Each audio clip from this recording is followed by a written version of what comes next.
com você. Você consegue perdoar? Você esquece tudo? Ou na hora da briga, ó, volta o passado todo? A chave para uma boa convivência e que um casamento dure pode estar justamente aí, no perdão.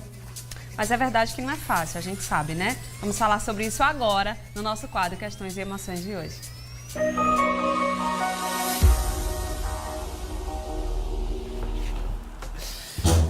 Alana Mendes, mais uma vez aqui no Com Você, bem-vinda. Obrigada pelo convite. Valeu. Sempre muito bom partilhar.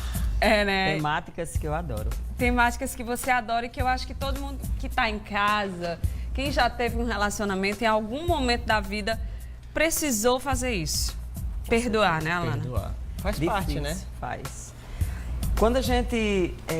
porque é muito difícil, porque quando você fala de perdão, você leva logo para a esfera religiosa, né? É. Só que até para esse aspecto, isso tem que envolver emoções, não tem como.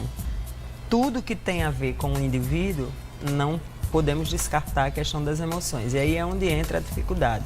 Porque nem sempre você consegue analisar por que você teria que perdoar.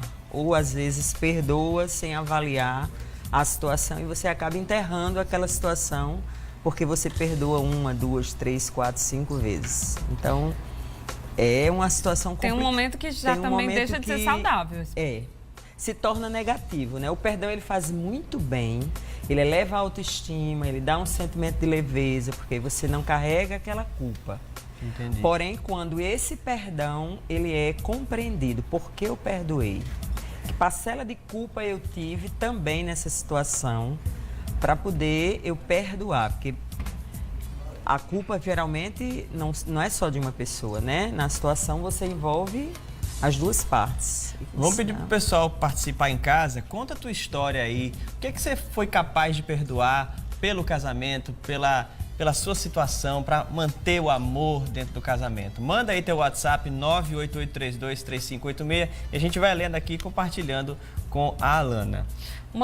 Uma coisa que é muito importante a gente frisar é que às vezes a gente diz que perdoa, a gente acha que perdoa, mas em qualquer briga, qualquer coisa que aconteça, você passa na cara. O perdão, ele ficou ali adormecido a situação. Você perdoou porque você ama, porque você... Porque você quer continuar o relacionamento, você não se vê sem aquela pessoa. Então, você dá uma escanteada na dificuldade, não trabalhou, não elaborou bem essa dificuldade. E aí, numa segunda situação que você tiver de atrito, vem à tona novamente.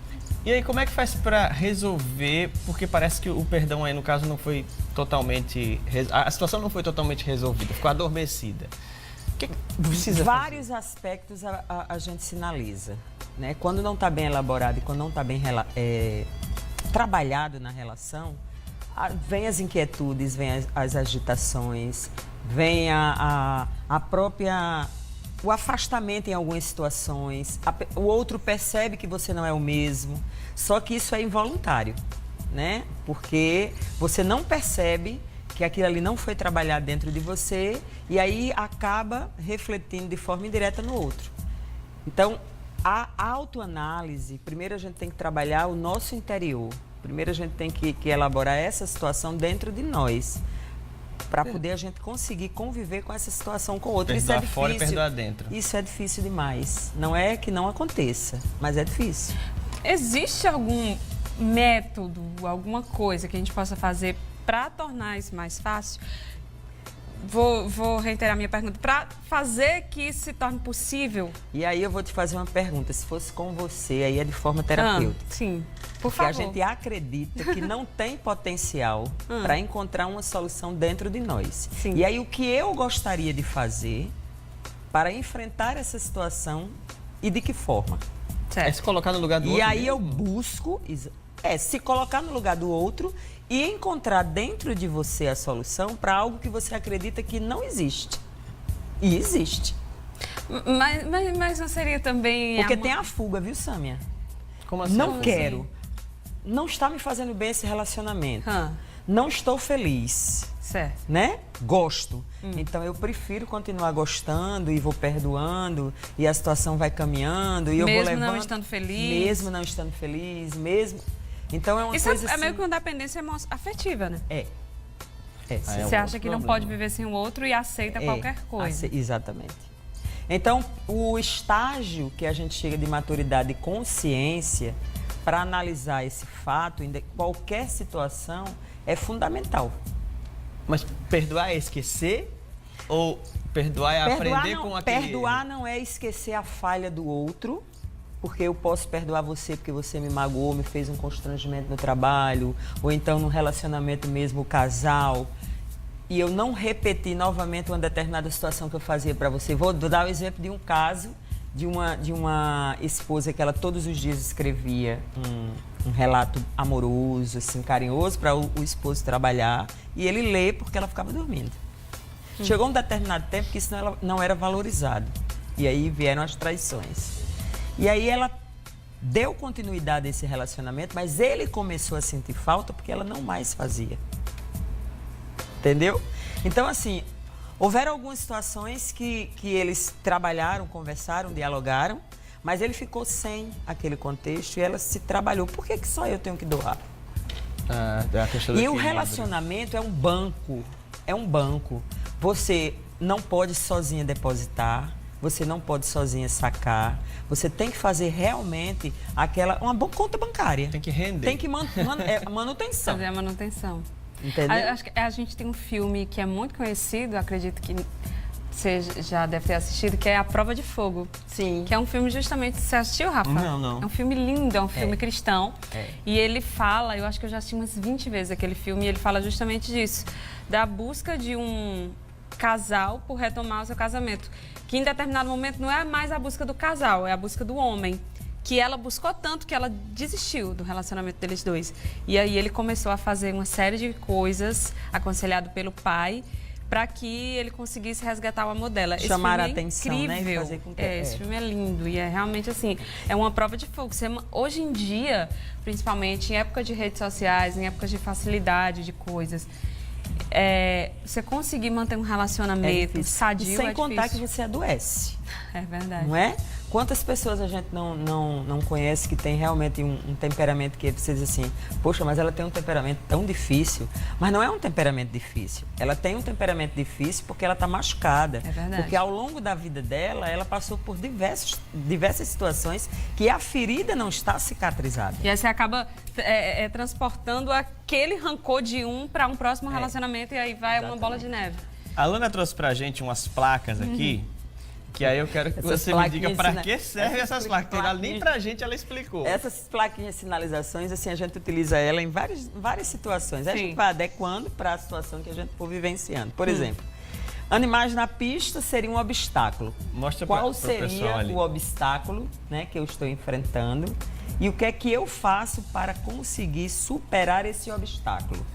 Né? Não necessariamente precisa ser um animal. Não necessariamente o Alana, animalzinho, tá? você não tem noção. Agora deixa eu explicar a situação das plaquinhas de Até o meu sinalização. diretor riu aqui. Você não tem noção de tudo que a gente imaginou quando viu essa vaca. As plaquinhas de sinalização, elas não direcionam, né, Sâmia? As plaquinhas de sinalização, se a gente for avaliar direitinho elas não ajudam só na questão trânsito, né? Ela é uma plaquinha, aliás, são plaquinhas para direcionar na estrada da nossa vida também. No caso aí, então, se aparecer uma vaca, o que é uma vaca, uma galinha. Olha só, aí essa vaquinha, a proporção ela é maior, então o obstáculo é imenso. Mostra né? pra lá, vai devagar. O obstáculo é imenso. É verdade. Então a gente tem que dar. São muitos. Faz logo um churrasco para resolver. Mas aí não Qual necessariamente tem que ser a vaquinha, tá, gente? Pode ser uma galinha, um boi. Um obstáculozinho. Em relação a dar preferência, na maioria das vezes, nós tomamos a frente da situação e a gente pilota, né? Tem mulheres que realmente têm um espírito de liderança gigante, né? Então, assim, essa preferência, ela precisa ser dada para o outro. Eu vou dar a preferência agora para que ele, nessa situação, se coloque, né? Reflita. E aí, para poder a situação, a gente conseguir conciliar, né? E conduzir o processo, certo? Gostei. Em relação à questão da velocidade aqui, mínima e máxima, então, existem situações em que tem casais que têm um temperamento extremamente tranquilão, Que vai a 50 por hora. E que vai a 50 por hora, e que a relação, ela vai ali, grita, e aquela coisa, e ele tá lá, né? Não vai se rapaz, estressar é tão bom. demais, entende? Então, Né? assim, essa velocidade é a velocidade dele. Eu tenho que conduzir a minha relação com ele desta forma. Eu tô a 100 por hora, ele tá a 50. Vamos tentar mediar para equilibrar essa relação. Fazer uma velocidade média aí, né? É, entende? Então, assim, são aquelas mulheres que são ativas demais. Ou o homem né? também, que tem, né? Ou o Às homem vezes é o também, contrário também. que aí não tem a ver com a hiperatividade, né? Porque todo mundo é hiperatividade, né? Mas é a questão mesmo da... Dinâmica do dia a dia. Personalidade, e o perfil eu da acho. personalidade da pessoa, né? Ela é uma pessoa ágil, prática. Às vezes o outro é um pouco acomodado, não tem muita iniciativa, Olha, entendeu? Relacionamento é um lance tão complicado, muitas vezes, que coisas mínimas acabam irritando, às vezes, né? E a gente tem que realmente aprender a respeitar a individualidade do outro. Eu vou dar um exemplo aqui. Por exemplo, eu sou uma pessoa super ativa, as minhas coisas todas têm que ser na hora certa, eu não gosto de atraso, então... E eu tive um namorado que era assim, eu dizia, vamos sair, vamos. Tal hora eu tô passando na sua casa, tal hora eu tava pronta. Aí quando eu ligava, ele dizia, já tô saindo. Eu dizia, não, peraí, como assim tá saindo? Gente, e geralmente a gente tem que esperar as mulheres ficarem prontas. Aqui é o contrário, e, assim, gente. E quando eu via dentro da casa dele também era assim, a gente marcava, dizer, eu lá me arrumando e tal. Quando eu via, ele tava lá assistindo televisão, assistindo futebol. Eu dizia, ei, é a hora da gente sair. Ele dizia, peraí, falta só o gol. Não, sabe? E assim, e eu vi que realmente, ou eu ia aprender a lidar com aquilo, ou a gente ia se separar. E a gente se separou, de fato. Porque eu não ia viver a vida inteira lutando contra uma coisa que eu não conseguia administrar, que era a personalidade dele. É difícil. É difícil. Assim, não só no casamento, né? Em todas as situações, em tudo. Trabalho, assim, Trabalho, amizade. né? A gente trabalha muito com a questão da diversidade, está na vida da gente em todas as situações. Entendeu? Essa placa aí, Essa a pare. plaquinha pare é aquele momento em que você não se permite parar para realmente avaliar. Vamos parar, vamos refletir, vamos conversar, vamos olhar no olho, vamos ver o que é que está bacana, o que é que não está, o que é que está agradando você, o que não está agradando, em que é que eu posso... E parar você com você mesma. Que tem horas que a gente precisa. Mesmo às vezes a gente sabe que não dá certo, a gente percebe que não dá, as personalidades não batem, o cara não tem jeito, não muda. E ainda assim, às vezes, a mulher, principalmente, deixa chegar deixa chegar no máximo. Ela não consegue se desvincular. Como é que faz quando você vê que não dá certo? Existe uma maneira de você trabalhar isso dentro de você? Existe. Existe porque aí. você vai chegar num ponto em que você mesma vai entender que essa situação não tem como continuar porque afetou outras áreas. Por exemplo, não é obrigado a afetar você, pessoa. Estou ali, mas eu não estou conseguindo conviver no meu trabalho. Eu não estou tendo paciência para lidar com meus filhos. Aí vai eu não estou contaminando conseguindo tudo. fazer com que os meus colegas e as pessoas que convivem comigo suportem estar ao meu lado. Peraí, está acontecendo alguma coisa errada comigo. Aí complica, realmente. Entendeu? E assim, no consultório, se tratando da visão psicológica dentro do consultório, é uma estratégia, uma abordagem que eu digo para você que é fundamental, porque ali você consegue uma ajuda também, né? É mais fácil, não é dizer o que você tem que fazer, mas fazer com que você traga para esse momento a reflexão que é necessária e que você ainda não viu, que você ainda não percebeu. Então, tem casos que realmente precisa de ajuda, precisa do acompanhamento e terapia de casal. Perfeito. Que é muito importante. Que aí é difícil, viu? Nem sempre os homens aceitam. Né? Pois é. complicado. Nem sempre. Mas para salvar, é a felicidade do casal que está em jogo. Os homens sempre dão trabalho, eu nunca vi negócio desse, né? Na vida, mas tudo bem. Ruim com eles, pior sem eles, como já dizia a vovó. Alana, obrigado, viu, Alana, mais uma vez. Eu que por ter agradeço. participado. Vamos terminar aqui, que começou Vamos terminar, porque senão a gente vai precisar de terapia de Espero casal. ter contribuído, né? Obrigada, viu, Valeu, Alana? Alana. Deixa eu pedir licença a vocês, que eu vou falar, lógico, dessa loja que eu